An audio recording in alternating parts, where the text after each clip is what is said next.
So in like 2012, 2013, 2014, he started a vitamin brand, and it only did okay. And then he started also tinkering with a skincare brand, which it actually did much better. It got to like 10 million or so in revenue. He hired a CEO. The CEO kind of like drove it into the ground and didn't really do that well. And so he started focusing again to his vitamin brand.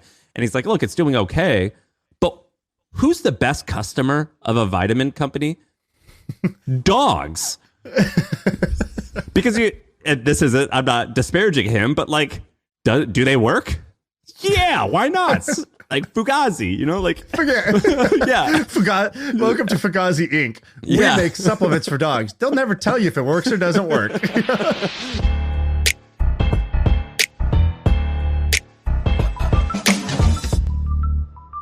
What up? What up? Are we supposed to like start with like a catchphrase now? Hey, boys and girls, welcome to the business show where you learn how to make so much money that you'll get taxed out the ass. That's what rich people care about, taxes. If you don't care about taxes yet, you ain't rich. Do you care about taxes? Yeah. I'm not going to live my life according to like where the low taxes are, but like it's like the number 2 or number 3 thing that I'm thinking about. So I'm thinking about this whole New York, Texas thing, and I like do the math and I'm like, damn, like imagine I got to rent a place for, let's just say like 20 grand a month. Like that's how much taxes I'm paying by moving here versus staying, or, whatever it is, like a lot of money a month. Well, you have a good thing. You could do the like Texas is your main residence and spend 4 or 5 months out of the year in New York. So that's not so bad. That's not so bad. But yeah, I need to do it with New York and Florida, because Texas winter is not like winter that's desirable enough that you want to winter there. You know what I mean? Yeah. Dude, have you heard about this, like the teddy bear law? The teddy bear rule? What's that? So I was asking my tax guy, I was like, where you keep your like possessions?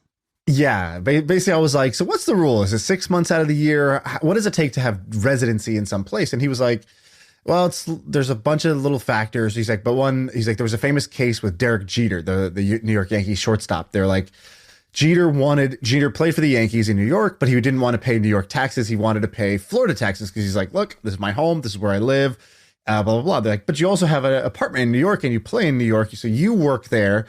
Your home is there and your kids go to school there, I think. And so they ended up, it got ruled in court, and they call it, I think the name they call it is I haven't looked this up. It's like the teddy bear law. And it's basically like, where would you keep your teddy bear? So the place you would call home. So like factors like where your kids go to school, where are the possessions that you love? It all goes into this like umbrella to be like, where do we actually think your home is? And actually when I first heard this, I was like, wow, that's really like subjective for like a ruling or a law. And actually it's one of the laws I kind of agree with. I actually think that is more like how it should be done, which is like, dude, what's the spirit of this? Do you actually live here, or do you just like stay here for exactly 6 months and 1 day every year? And I have to, I don't actually know where you are at any given time. But if you're working at a place, your kids go to school there, all your possessions are there, all your friends are there, your family is there, like that's where you live. As an avid listener of Dateline, one of the easiest ways to catch the husband who kills the wife is like 3 weeks before he either bought like, a trash bag and like a shovel, or he Googled like how to dispose of a body. And last night I found myself Googling, and I was so embarrassed to do this. So I went to an incognito window. I was like, I can't Google this. Yeah, like they're going to know that I killed her. Yeah. And and it was like, how does the state that you're visiting know, like if I'm renting, and I didn't even know what to Google, by the way, I was trying to figure out how to phrase this, but if I live in Texas, how does New York even know that I'm there if I'm just renting a place? Dude, that's so funny you said that. I did the same thing, and like my queries sound exactly like, does the IRS really know? It's like if somehow that's how it's like formatted in my search. Like, I would Google what like deal. Dude, Google needs to understand italicized. Really? Yeah. Like the asterisk and everything. It's like there's one browser that's just like, this guy's only ever incognito, and he's either looking at porn or taxes. Like, what's this guy's life like, right? Because like basically it's like, I'm trying to Google like when you get, if the IRS does this to you, is that like jail or just a fine? Yeah, Right? Like, yeah. Are we breaking a rule or a law? right? Are taxes a recommendation or a requirement? Well, what I learned googling this was the IRS, and it makes sense, but I didn't even understand it. IRS is for federal, so like, but I pay my federal taxes no matter what. But I'm like, okay, so then how does the state of New York actually know that I was ever here? And I'm trying to like figure. I'm googling that to follow the rule. But I am curious, and I was to be clear, in case they also listen to podcasts, I'm Googling this, A, for a friend, and B, to enforce the law on my friend, because I'm not here for anything else. And I was just curious. I'm just curious. I'm like, literally, how does the state of New York even know that I exist? I'm the same way. I'm the same way where I'll go down this rabbit hole. Then I'm like 30 minutes in. I'm like, why am I even looking for this? This is not applicable at all to me. But I'm like, I just want to know how it works. Like, I'll be like, when you keep the receipt, does anybody ever go read the receipts? Like, what actually happened? Or like, there's this Twitter account I love called How Stuff Works or something like that. I love it. And today they posted a thing of like, it was like how luggage gets loaded into an airplane. So there's a guy in the back of the airplane, and then there's like a conveyor belt shooting suitcases at him, and he's stacking it like a perfect Tetris grid. And I'm just like, I love this account, because it's always these things where I'm like, dude, how does the world actually work? Like, I know I give them my suitcase, but what happens after that? And it's like sort of the same thing with like either taxes or like I'll Google just like, rich people don't pay taxes, ... But how? Like, what are these loopholes that I hear about? Are there really these loopholes? Like, universities have this endowment. What the hell are they doing with that? And I'm just like always trying to get to the bottom of like, I want to have like an actual understanding of what's going on. And dude, I feel like I have so little understanding about so many things on earth. But it's so funny that you brought that book. I actually I'm like doing the thing with Maven again, the Ideation Bootcamp course. And I started talking about the book that I had as a kid called How Stuff Works. And there's another one where they just like split like a power tool into two, and you just see like a picture of like how a school bus like operates or whatever. And I'm like, the reason why researching, which is what you and I do for this podcast, is cool is because whether you like it or not, America and the rest of most of the world is, guided by capitalism and commerce. And so like, if you understand how like a business works, just like these books show you how like the luggage guy works, then you kind of understand like what's possible and what's not possible, why laws are the way they are, why art is the way it is. Like it's not just money making, but it's just like the earth, like just how the world and society. And so I actually was just writing that yesterday, and I totally agree. And I think that's why like studying businesses is cool. And by the way, like, I think most people do this for science. They're like, why is the sky blue? And like, there is an element of that. I'm talking about just like, here's a perfect example. We'll use the luggage one, for example. It's like, question, what happens if you just never pick up your suitcase? Or like, what happens if you just simply, like, I see those bags over there that say that they're waiting for someone to come get them. What happens if they don't? Like, is this just going to pile up forever? You want to know what happens? Game of Dr. Mario? And then, I do know. I'll tee it up for you. Then there is an answer, and it's actually kind of fascinating for somebody who goes and digs in and says like, okay, but then what?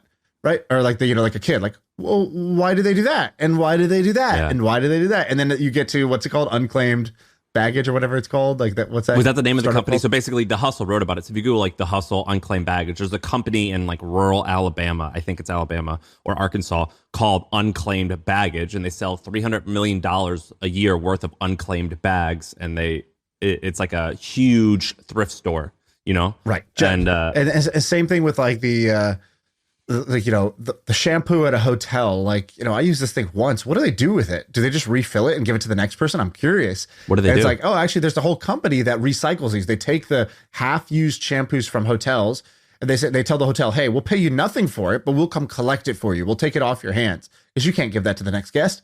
And then they take that, and then they have like basically a way to repackage and resell those, and their brand is around lessening waste on Earth.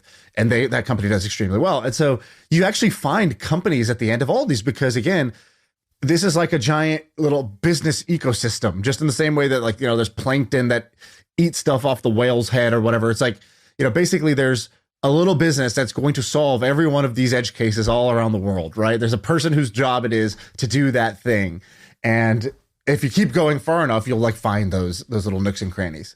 Well, which is a perfect segment for what I want to talk about today, because here's what I'm gonna give you a bunch of example of things that I'm calling frame breaking businesses. So like things that I've discovered that have changed how I thought about stuff. And there's a story. And by the way, today I was thinking, I was like, today's my leg day because I'm putting you on my back and I'm carrying us for this episode. I've got like a side note, by the way, my mom yesterday, while I work out with my mom sometimes, and she was like, Sam Parr's legs. She always calls you Sam Parr, full name. I love it. I don't know if she knows that's like your first and last, but Sam Parr's legs, man, he's got strong legs. And I was like, yeah, he's great. And she's like, I was just looking at his legs in the last video, the Mr. Beast video, because you were wearing like shorts on the couch or whatever. I was just looking at his legs. I didn't hear anything. I was like, all right, mom. All right, mom. Hey, Sean's mom texts me. I'll send you some more pics, and I'll send you some pictures of my legs. I got you. It's genetics. So people comment on my legs. I was born that way. So thank you. I appreciate the love, though. All right. So basically, the reason I thought about this was because Dig. So there's this website called Dig. It's actually not that popular anymore, but if you're above 30, you probably know it. Dig and Reddit were competitors, and for a long time, Dig was kind of beating Reddit. But they're both like the whole like front page of the internet type of businesses that had like tens of millions of monthly uniques. And Kevin Rose, the founder of Dig, was on the cover of Time as like meet Silicon Valley's new wonderkin, the guy who is 28 years old and worth $1 billion or whatever. He was like the Mark Zuckerberg, like the next Zuckerberg. And Dig ended up not actually winning this battle. And they're currently for sale. And I linked to their financials. Someone just sent this to me on Twitter. So it's not like I got this through, like I didn't like sign up for a service where I had to agree to confidentiality, but someone just sent this to me. Right. You signed an FDA, a full disclosure agreement, where you're like, I will put this on blast if you send this random shit to me. Yes, an anonymous FDA. Twitter account. That's exactly what happened. Someone just sent it to me. I didn't ask questions and I just looked at it. But I'll give you like the overview. The overview is that over the last year, they had 27 million users. So what's that? 2 million a month. So, which is not a lot. The Hustle gets more than 2 million a month just on our website, and we don't even try to get traffic on our website. So 2 million a month. Their revenue slam on Dig. Nice. Keep going. Okay, so their revenue for the year was something like a million or like 1.3 or like it was like 1.2, 1.3. Nothing. Shit. Dig, which was supposed to be like, you know, a great website, only like 80, 70, 91,000, 44,000 a month in revenue. Horrible. Crazy, certified right? Small boy shit. Yeah. Yeah. But here's the thing is that this discrepancy, we're going to call it the gap between how much we talked about them and their prestige and like, you know, the accolades that they get but the gap between where they actually are in reality, that gap is huge. So instead, I'm going to swap it, and we're going to have some frame-breaking companies, and we're going to talk about the actual good type of gap.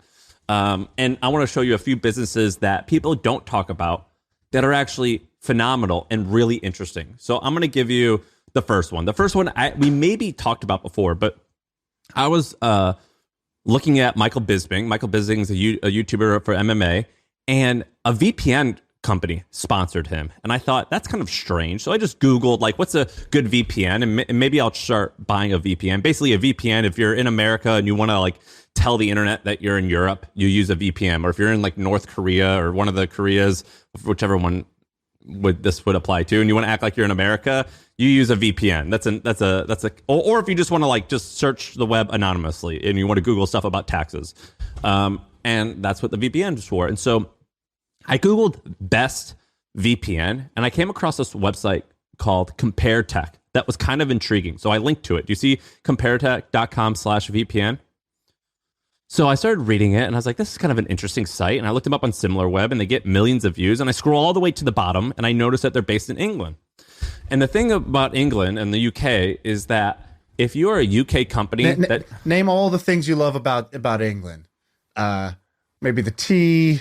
Maybe you like the Queen, and you like the fact that all companies' numbers are publicly available. Yes, a lot of people don't know this, but if you are a company in the UK, I don't know what the threshold is. It could be as low as 5, it could be as high as 10 million, and you do over 10 million in revenue, you have to. There's this thing called Companies House, which is a very British name. It's like their, I don't know if it's like, is it like their IRS or something like that, where you can go and log in and see all these financials from privately held companies.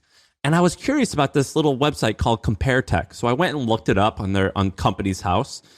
Can you see what their financials are? Do you have it up? I don't have it open, no. Okay, so I'm going to pull it up, and I linked to it down there. It said financials. Basically, oh, fuck. The link broke on me. But basically, their revenue for the trailing 12 months was 12 million, and their profit was 10 million. And this little old website that just reviews VPNs, I'm sure it's more sophisticated than what it looks like, but it's not good looking. It's not like, doesn't have like the best design. And I believe this website ended up selling for like $200 million. And I think it only gets like 1 million visits a month. It sold last year or 6 or 12 months ago. Interesting site, right? That's crazy. It was also only started in 2015.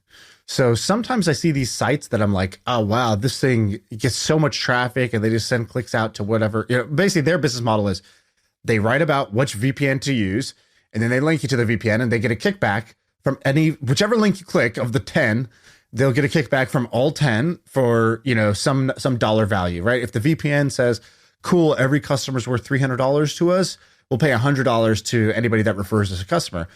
And so these guys will do, you know, some numbers like that. Normally, when I see those like really high trafficked sites that sort of just look very basic, it's like, you know, this was started in 2004. And I'm like, well, okay, props to you. You had the foresight to know that like very early on in like the, you know, the internet days or Google's days, somebody was like, I'm going to start reviewing credit cards. I'm going to start reviewing VPN providers. I'm going to start reviewing what email software is best. And they made what email software is best.com. And like, you know, they rake in $6 million a year, you know, 90% profit margins, something silly like that. And like, you know, the person has spent the last 15 years trying to figure out, you know, the meaning of life because they won the business game already. And so that's normally what you see. But 2015 is like pretty new for a site like this. It's pretty new. And here's their financials. I went and found them on Company's House. In 2021, they did 15 million in revenue and 13.2 million in profit. The year before that, 10 million in revenue, 9.5 million in profit. That's crazy. This is crazy, right? Right. Yeah, I'm a big fan of these. Now, by the way, do you play with SEO a lot? Because growth tactics are like martial arts. It's like you could be a black belt in jiu-jitsu and know nothing about karate, right? Or you know karate and you know nothing about taekwondo or judo. You don't know how to do any grappling and any throws. And that's how I feel about growth channels. It's like I've spent a lot of my career figuring out virality, spent a lot of my career figuring out paid marketing now with e-commerce, things like that. The thing I've never touched is SEO. Dude, I know. I'm like an absolute novice on it. Absolute beginner. I know SEO like an Ivy League architect knows about construction. Like maybe I can have a conversation with the construction worker who's going to build my project and like kind of know, but like I'm not going to be able to reference like which rivet to use. And you could kind of lie to me sometimes and I wouldn't exactly know if you were or were not. Right. You put me on the job site and I'm going to ask for some gloves because I don't want to hurt my hands. Yeah, I'm just everything's going to be called a monkey wrench. So like, I don't entirely understand SEO, but I do believe it's maybe the best one. Like it's like if you nail it, I think it's the best thing to nail or one it's of. It's like that scene in The Office when Dwight's like, trying to ignore Jim and then Jim's like, Dwight. They're doing like a job interview. Like, which bear is best? He's like, that's a stupid question. And he's like, there's basically Well, there's basically two schools of thoughts here. Wrong. Yeah.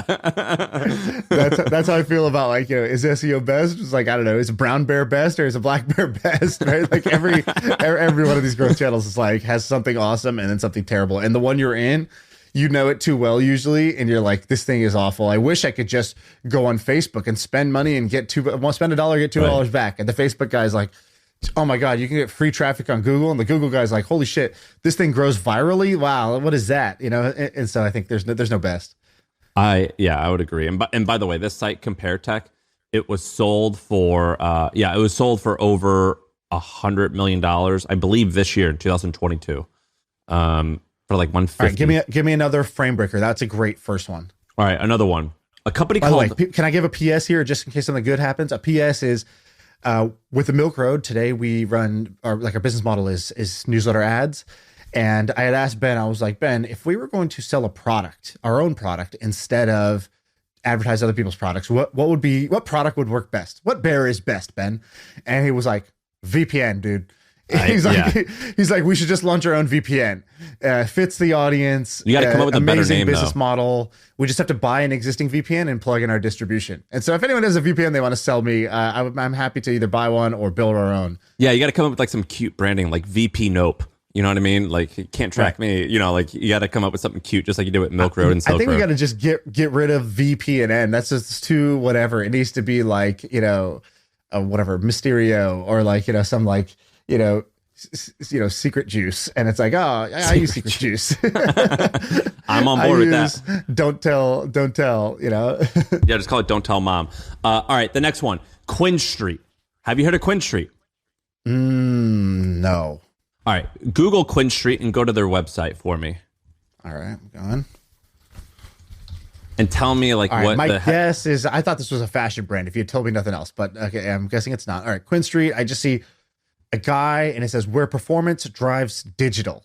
And then there's like another stock photo and it says, and this guy accessing high intent prospects. This guy's a horrible stock model. Like, these guys on here aren't ugly enough to be like a stock model. They're not good looking enough to be like, they look like they're like out of like a like Spanish or like geometry textbook. Telemundo. Yeah, like they just look like just normal. It's like they're so normal that they don't even look. Why stock. does your skin have like normal people wrinkles and blemishes? That's not right. Stock photo. You need to be perfectly airbrushed. Right. Is this the founder? It looks like the founder. I don't know. I don't know who the founder is, but it's like a simple ass website that's not good looking. All right, dude, I'm going through the slideshow. This slideshow is hilarious, dude. This looks like Meredith from The Office. This is like, that's what I'm saying. They're like so normal that they're not that it looks silly. So this company, I'm going to explain what they do. I'm going to tell you how big they are. So what this company does is they used to own, and I don't know if they still own these sites, but I'll tell you what they still own now. But they used to own websites like directoryofschools.com or campuscorner.com or learningandlife.com or findtherightschool.com. Just like these like boring websites that don't look that cool. And when you Google Ohio Auto Insurance, they come up number one. You enter in information and they sell that information to the highest bidder for insurance people. This website, it's like ugly looking, it's simple looking, and a lot of people disrespect it. They made about 600 million in revenue last year. It's publicly traded. It's publicly traded. That's crazy, right? This is another frame breaking company. Like, they have, if you click their about page on Quinstreet, their about, or one of their forms, like, it doesn't work. Like, it's like it goes to like a 401. Like, they don't have it set up. Dude, okay, when you meet someone and you're like, I can't tell if this person is absolutely a genius or if they're completely idiotic. Or if you're in San Francisco, you see somebody walk into a fancy restaurant with like a hoodie and like, they're like wearing one Allbird and one Croc, and you're like, all right, this person's either homeless or a billionaire, right? Like, that's like a pretty common situation in San Francisco. That's how I feel when I go to websites like this. I'm like, these are either the biggest dummies on earth and because I can't understand what they do, right? Their website is full of pages. It just says like performance are our products or something like that. Yeah, it's like going into a video game and like you bump into one of the stock characters that just like is like, oh, hey, didn't see you there. Hello. And it's just like keeps repeating on loop some random shit that doesn't make any sense. That's their website. So these websites, they're either like absolute money printers, or it's like, someone's aunt who's got some dream of like, being successful and they're never going to make it because this makes no sense. I can't tell. And now when I get to finally, then I see the key money tab, investor relations. If you got an investor relations tab on your website, like, it's working, right? Like, put in the Bill Clinton clip where he's like, I did not have relations with that woman. That's how I feel when I see the investor relations tab. I know some shit's going down. That's hilarious. Our software is the worst. Have you heard of HubSpot? See, most CRMs are a cobbled together mess, but HubSpot is easy to adopt and actually looks gorgeous. I think I love our new CRM. Our software is the best. HubSpot. Grow better. it's kind of this whole website and this whole brand. It reminds me of like a fourth grade classroom with like the like teamwork, and like each letter like it spells a certain word. Do you know what I mean? Or like yeah, it's like teamwork. T is for teamwork. E is for, e is for everybody. That's what this whole website looks like. But it makes 500, 600 ish million in revenue. Market cap isn't very great because it's a lead gen company, and those typically just don't have good market caps. But it's just crazy. They just ignored all the unimportant stuff, like how good does their website, their like public facing brand website look, and they only focus on just the results, I guess. And they own all these other websites that don't look so bad, and they clearly get results. But it's like a really interesting company, and it's another frame-breaking business where they just don't give a shit about the things that most people care about, and it works. It's effective. So I recently met two guys who run a business like this, and they've run 3 other businesses like this and exited them. I'm going to share, I can't share the story now, but I'm hoping 1 month from today, I can share a kind of crazy story about them. So I'm just going to put that there. A teaser for a future 1 month from today. You know, there will be a crazy story about these two guys. I might even have them on the podcast. I don't know yet, but this is insane. This is a Shaan Puri special. How did you find Quinstreet? Where were you? What was what VPN and private browser did you have open when you were searching for this? 2 ways. One, a guy named Jackie Chu, who I like, just like tweeted tweeted me this a while ago, and I just saved it. And then number 2, Joe Spicer, my partner in a bunch of stuff, he told me he used to work with them. He owned an ad network, and he was like in the early 2000s. Like I worked with them. They basically, right now they do car insurance and things like that, but they used to do University of Phoenix. So University of Phoenix, they owned all these school websites. You would Google like, what's a good online degree? They figured out that, and these guys look unsophisticated. They are not. They're very sophisticated. They like know how to get traffic to websites. They know how to do SEO. Like they look like a fat guy who like trains jujitsu, just like you talked about. Like, oh, this guy, he's good, but then he can like put you in a headlock, but in 3 seconds. That's what these guys are. Yeah. And so anyway, I found it just by goofing around and talking to people. This is crazy. So they own insurance.com, insure.com, carinsurance.com, cardratings.com, money rates, bank tracker, Am1, and Modernize home services. And then they partner with way more.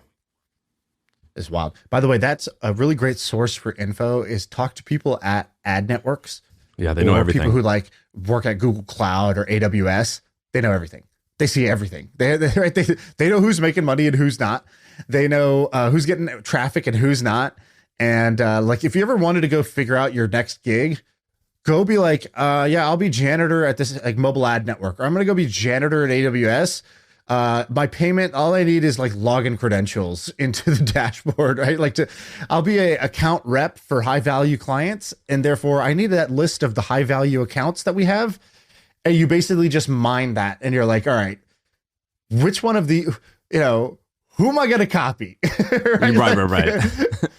Dude, there's a website like going to a barbershop and you see like the number, like I'll take the number 12, the fuckboy fade, please. Yeah, the line on the side, exactly like that, please.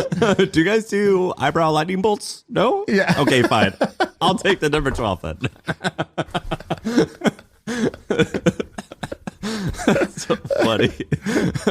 Dude, all right. The next one is in your world.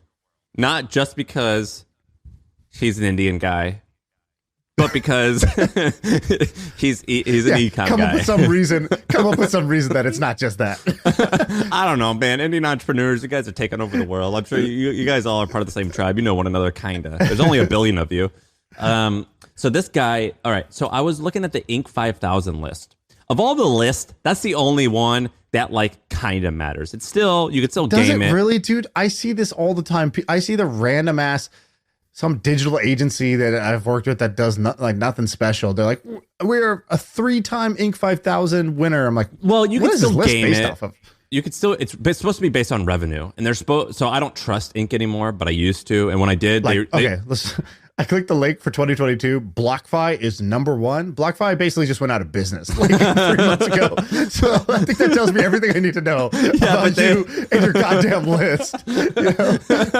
They had already written the story though. Greatest active athletes, Bill Russell. Like he just passed away 2 weeks ago. Like what's going on here? They like created the list, and someone who works here like, hey, we got to remove BlockFi from #1. And they're like, seems like a lot of work. They're like, look, I don't make up the rules here. I just think them up and write them down. According to us, is 245,000% this year. It's like, yeah, you forgot the negative sign, dude. Like, but it's like, it's so far away, the computer. I don't know where my charger is. Yeah. That's what the 85,000 is. You go to their office. No one knows what the charger is at 8. We can order one, but we would need our computer to do that. I guess I could swing by Best Buy on my way home. Yeah, but they're like, oh, it's happy hour. Daiquiris. Have you ever been at like your company happy hour and like you'll hear news that something really, really bad has happened? And had you heard about that during the day, you'd be like livid and I'm like gonna act on this. Yeah, I'm gonna fucking kill someone. Like this is livid. And then you hear about it like when you're laughing at happy hour and you're like, yeah, and like that's like what happened here. You know what I'm talking about? You ever been at like a company happy hour and you like hear bad news and you're like, 100%. We used to do ours on Friday. It was called the Friday Wine Down, and it was like wine and cheese and like whatever. You know, that office. You guys posh. Don't seem like a bunch of wine and cheese types of guy though. Like I know, but the office. Before I joined, the office was pretty, adult and mature and like sophisticated people. And then I joined, I started hiring people that would sleep at the office. And so like it became this crazy culture clash. We ended up ending it, but it was so funny because it would be like Friday. You look at the numbers like, well, still don't have product market fit, I guess. All right, let's just head over to the office bar and just drink for a bit. And like, server's down. It's like, how much traffic you think we get on the weekends anyways? Yeah. And then like one guy would go back to his desk to like fix the thing, or like they check their email like, we got to go fix this. And then everybody else would be like, sort of watch them walk away, be like, all right, if he looks like he's having trouble, I'll go too. Yeah. Like, no, don't.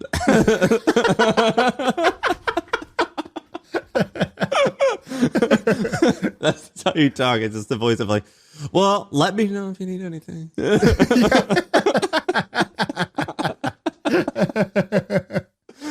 I'm sorry, dude. I was looking at this 85,000, which apparently is just bullshit. BlockFi. I didn't realize. I saw BlockFi was #1. I didn't realize that was the company that like went out of business with. So yeah, the list is kind of null at this point. Doesn't really matter. But I saw someone who's #6 or #7. It's called Highkey. It's like a keto cookie business type of thing. And the guy's last name, I don't know if it says it on this list, but this other list I was looking at, it was Patel.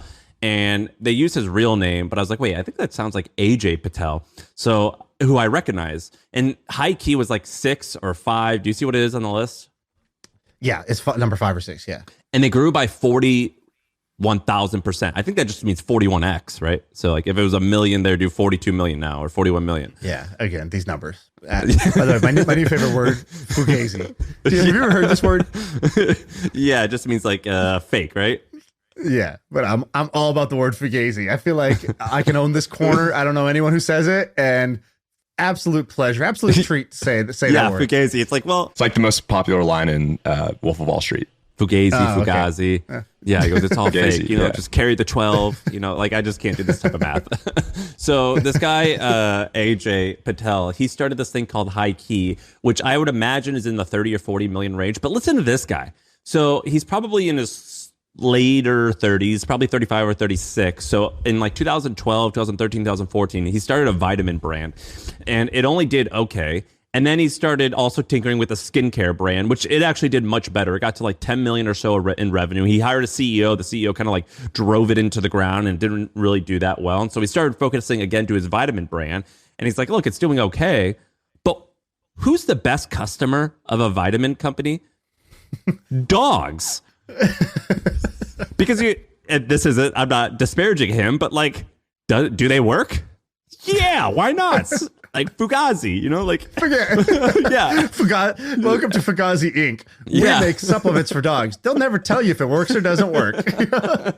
Yeah, you know what I mean? It's like what's that memory loss game where it's like brain teasers? Braindacity or brain acid. It's called. It's like neurosity. No. Yeah, it's like having like an ad campaign towards those with amnesia, like or with like Alzheimer's. It's like, does it work?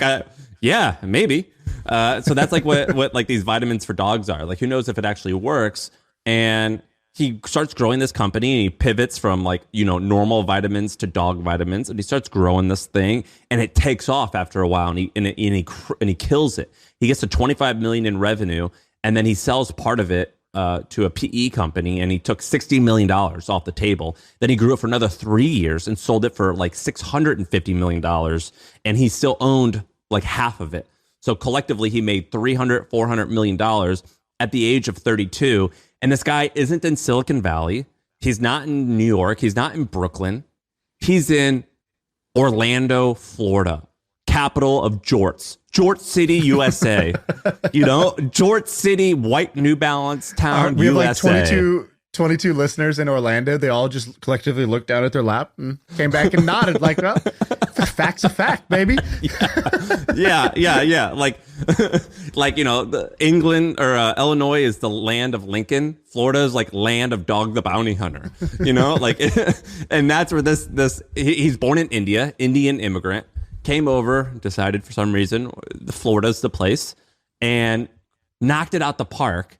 And not really well known, and I was just like researching him, and Highkey is now number 6 on this list. They grew 41%, 41,000%, so 41x. So if they were doing $1 million in revenue or 500,000 in revenue, they're doing 20 to 40 million in revenue now. So it's another 9-figure in value brand, and this guy's just quietly crushing it, and I love it. And I watched a talk with him.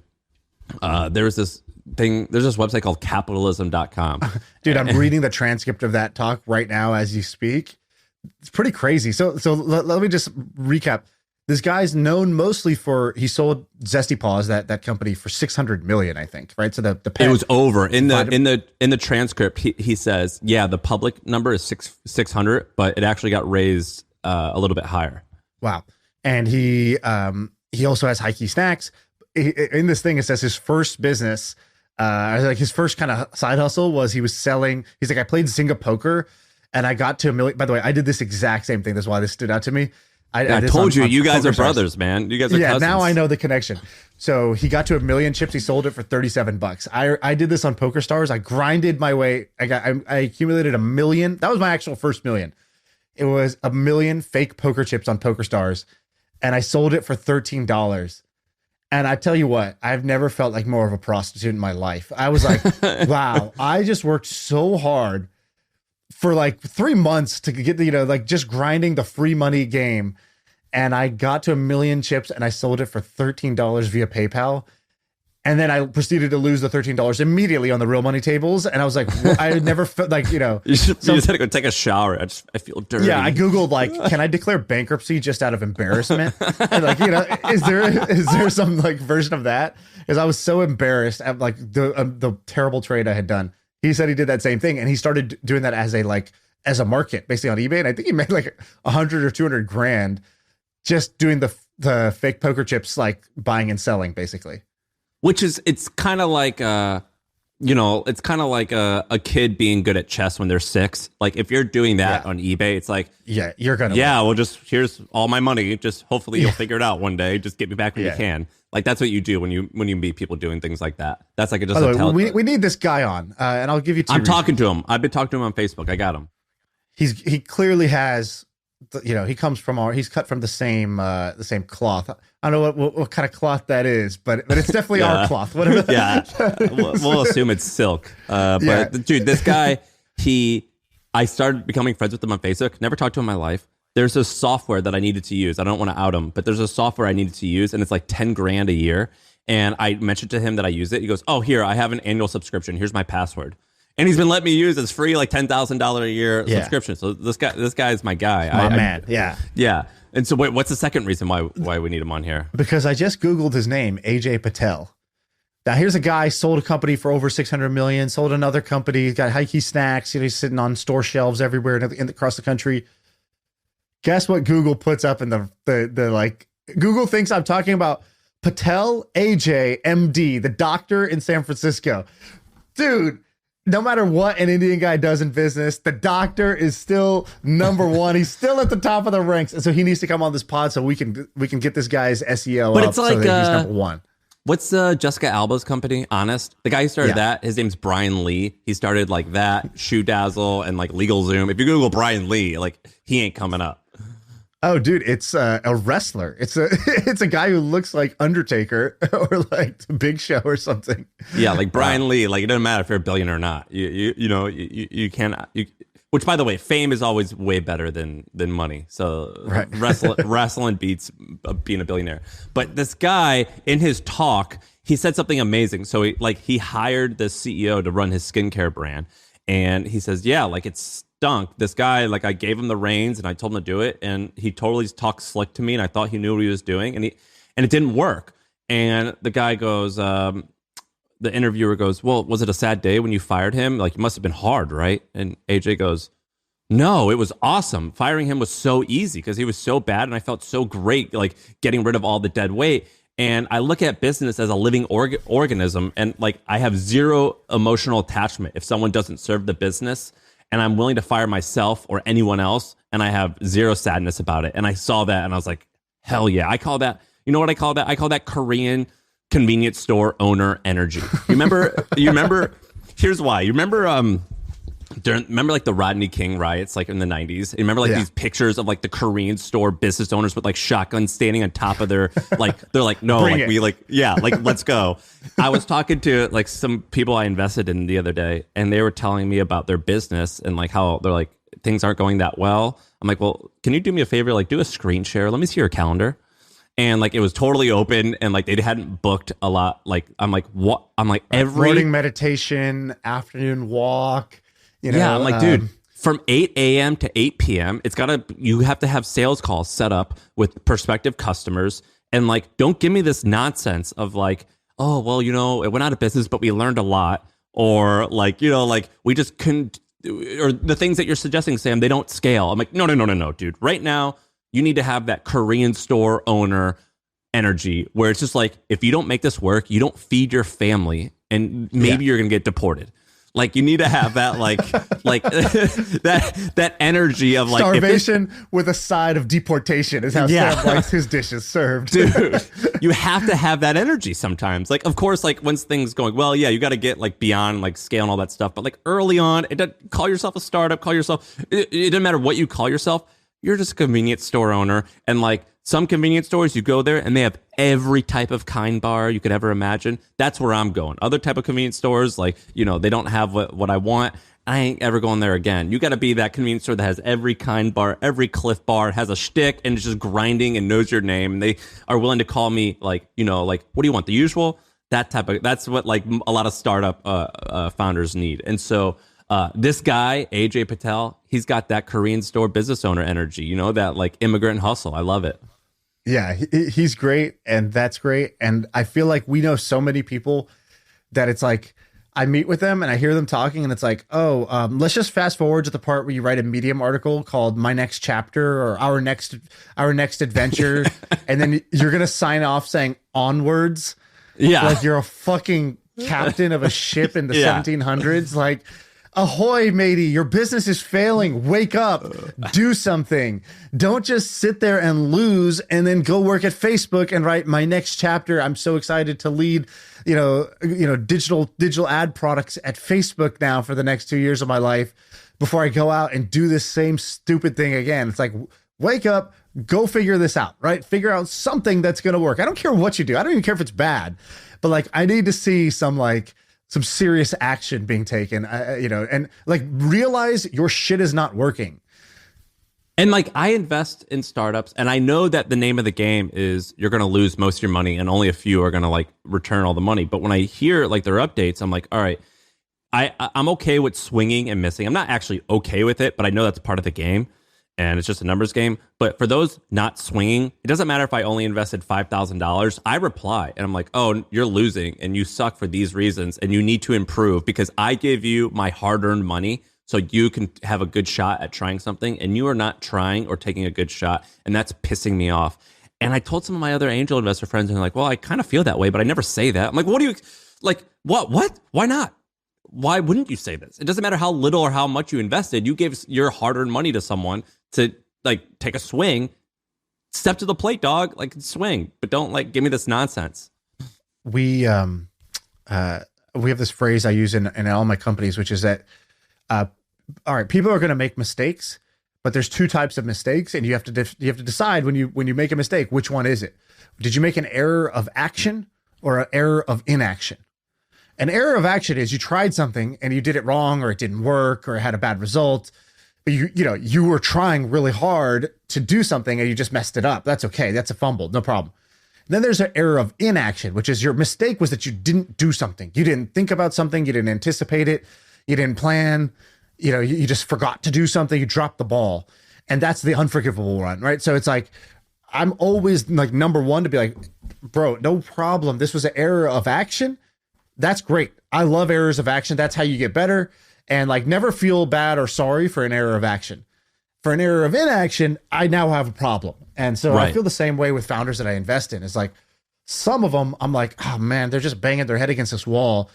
I will only ever say something to somebody if I feel like if they're making errors of action. When they're making errors of inaction, my experience, I did it twice now. And I was just like, hey guys, like, your update makes it sound like everything's okay, but like, read what you said. Everything is not okay. And like, you got to do something. What can we do here? And I like rolled up my sleeves and I was like helping them with their strategy and their pivot and then their investor deck to raise money because they're running out of money. And same thing with the other one. I was like, hey guys, like, this is just not working. Like, you don't have product market fit. You have like 2 customers after 2 years. Like, what's going on? And they were like, no, we're really excited about the pipeline. We think that's not fair. And I was just like, oh my God, not only were you like not aware of it, you're actually in denial of it. Wow, this is like, a complete waste of my time. And, sure enough, in both cases, they, my like several days worth of like full-time effort to try to help them resulted in nothing. And so, I now I'm a little bit pickier where I'll test the waters and I'll see, does this person, if given a dose of reality, do they take it and say more, please? Or do they like, oh, I don't want this. And it's like, oh, if you don't want reality, then I don't want to, it was a mistake on my part. I judged wrong. My check was written to the wrong person here. As the great Dr. Phil once said, don't piss on my back and tell me it's rain. All right, I got one last one. I have an interesting one. So it's like a Billy of the Week, but someone who like people never talk about, or at least they don't talk about a lot. And he's got that gap. And when I say he, it's actually him and his wife. And his wife is actually the more interesting person. But this guy a little bit is more front facing. His name's Stewart Resnick. Have you ever heard of Stewart Resnick? Do you know? Have we talked about him? I don't know the name, but I just Googled it. And now I know they do the wonderful company or whatever. So give me his story. All right, so listen to this guy. His name's Stewart Resnick. Him and his wife's name is Linda. They're based out of California. And so in the 1970s, he started a janitor business. And he just basically like was a janitor at one point, I think. And then he eventually hired a few more and he got contracts with buildings.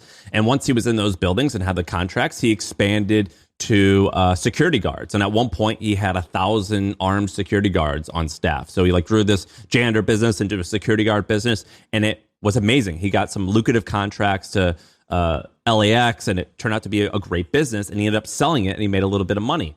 And with that money, he eventually bought the Franklin Mint, which at the time was one of the world's largest sellers of coins, collectible coins. And oddly enough, you know who owns the Franklin Mint right now?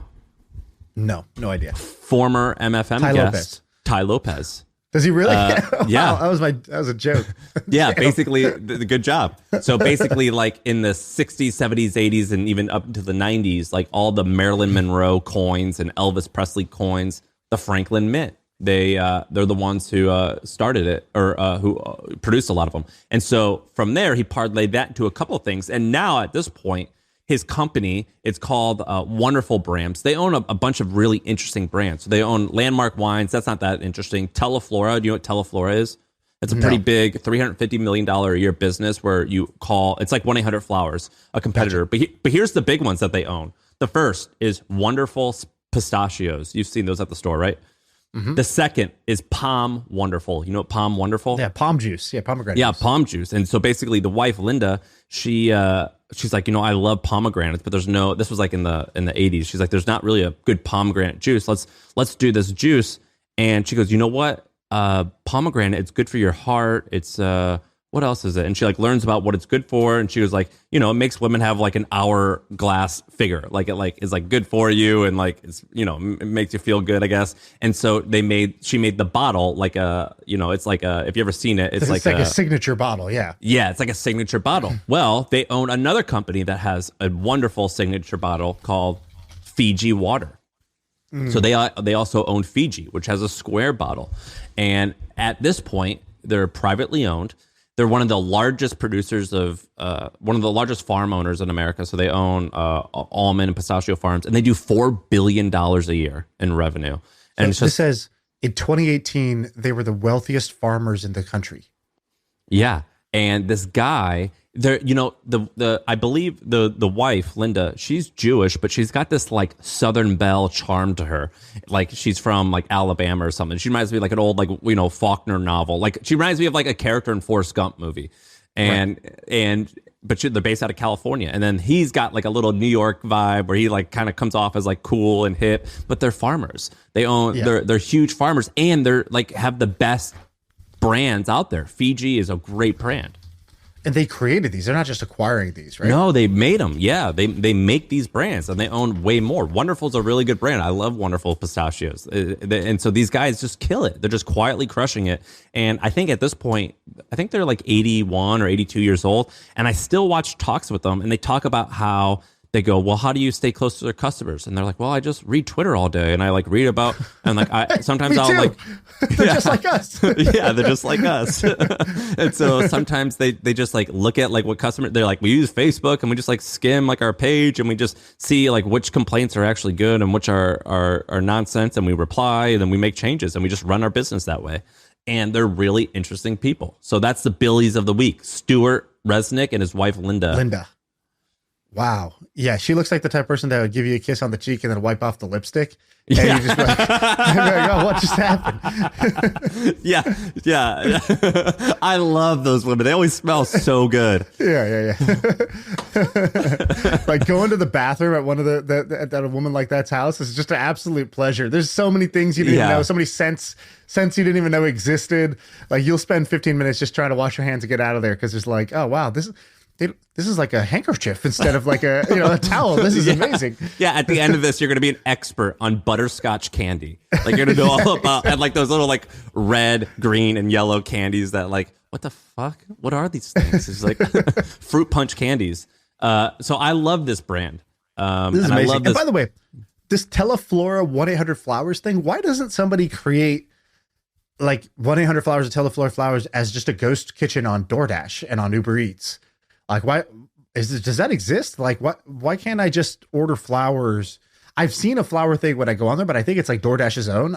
I think you could create like either edible arrangements or a flower thing and just partner with local florists to fulfill the demand. And it's like way better than food. But I know whenever there's like a birthday or something like that, that's my go-to thing now. It's just like, hey, I'm going to DoorDash them something. Right? Because it's like, I never plan in advance. What do you DoorDash them? What's like a good enough... Like I'll McDonald's? do like the last one I did was like, like a bunch of boba tea. Like this person like really likes boba teas. So I sent them a bunch of boba, or I'll send them like, pizza and wings, or I'll send them a Cinnabon and whatever, or I'll send them, a bunch of ice cream or chocolate or whatever. Cause it's like, I can procrastinate until 30 minutes before like their birthday, is over, and I could push this button and still be a great friend. So let me do that. That's a great idea. A great friend machine. Noah Kagan for my birthday gifted me like $200 worth of 16-ounce bottles of Topo Chico from Costco, and I like it was like a month and a half supply of Topo Chico, and it's like all I drank for 2.5 months or something. Right. It was awesome. Yeah, on your birthday, I tried to see, like, is there such a thing as gas station gift cards? But it was tough. It was really tough to find anything that would work. Yeah. That's so funny. I was like, can I open a tab in my friend's name at your gas station? He'll walk in from time to time and you guys sell dip and like Coke Zero? Do you guys sell nacho cheese? What do you think the nacho cheese spoons? Yeah. If he brings his own cup, can he just walk out with some hot cheese? That's awesome. That's disgusting. Right. That's the episode. That was, dude. You really did carry that episode. That was amazing. This entire episode is going to be called the Sam Parr Special. And it's just Sam bringing hit after hit after hit. You want to know those quads to work? You want to know what I'm most proud about? Guess how long that took me to prepare? I think you would be proud if you spent a long time. Like 45 minutes. That went the other way. It's 1 p.m. now. We started recording at noon. I block off on my schedule from 11 to noon as my research time. I did all of this in that 1 hour time. And I even took a bathroom break. And I definitely did some pull-ups. So yeah, did you like take the limitless pill? How did you do all that in like 45 minutes? I just got a good brain. I don't know. I just I just my brain's good. I just was on fire today. I drank a bunch of coffee. Nice. But that's it. All right, we're out of here.